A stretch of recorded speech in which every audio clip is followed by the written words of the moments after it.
Estamos aquí en un bosque de niebla de la cordillera occidental, un amplio bosque que abarca municipio de Yumbo, 2 reservas protectoras nacionales, pero todas esas, digamos, indicaciones técnicas de ubicación y todo van un poco más allá, y es que estamos en un centro de vida. Estos bosques de niebla albergan cantidad de especies, de animales, de plantas. Tenemos la neblina, tenemos los musgos, tenemos las orquídeas.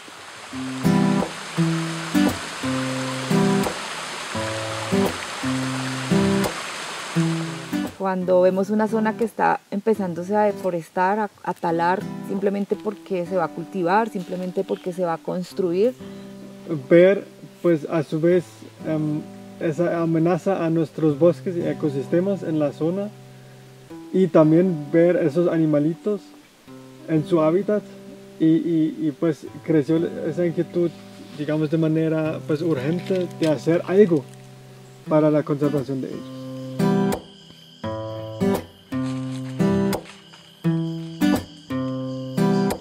Muchos de nosotros hemos perdido la conexión con la naturaleza. Entonces, nos sentimos aparte, nos sentimos superiores, nos sentimos diferentes, y hemos querido volver a encontrar esa conexión del ser humano con la naturaleza, sintiéndose uno.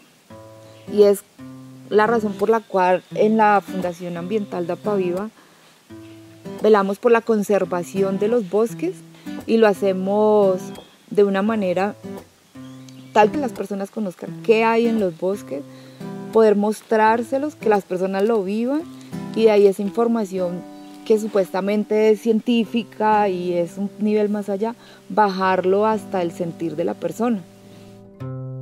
Armin en una noche encuentra un registro de un animal que no sabíamos qué era, que cuando empieza a investigar se da cuenta que es el mono nocturno, y pues de ahí arranca una manera de conectar que ese ser, como muchos otros, necesitan de este espacio, como lo necesitamos nosotros.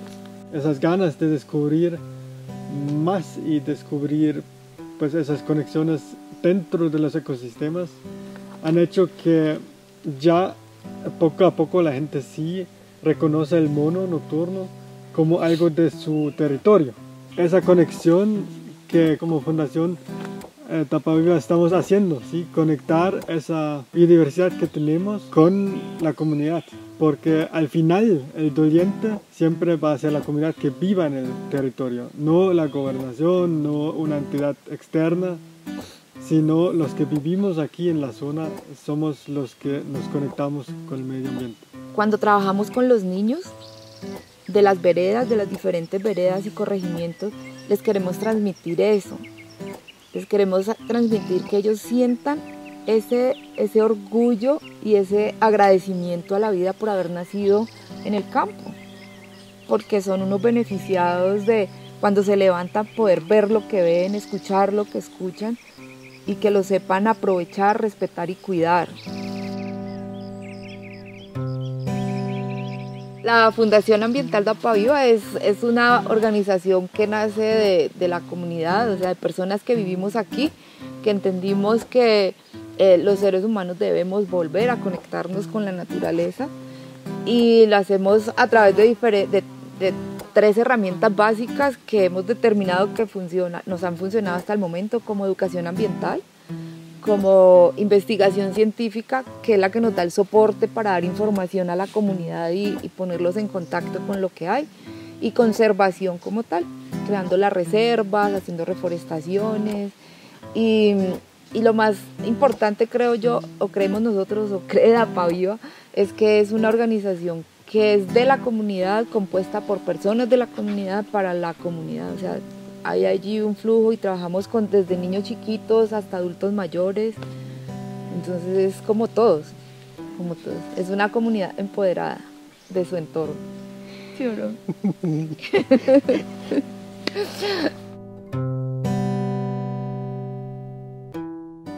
No, corre. Dale cuando quieras. Sí. Igual eso se va a editar. Sí. No, tú sale así. No, no. No fregues. No,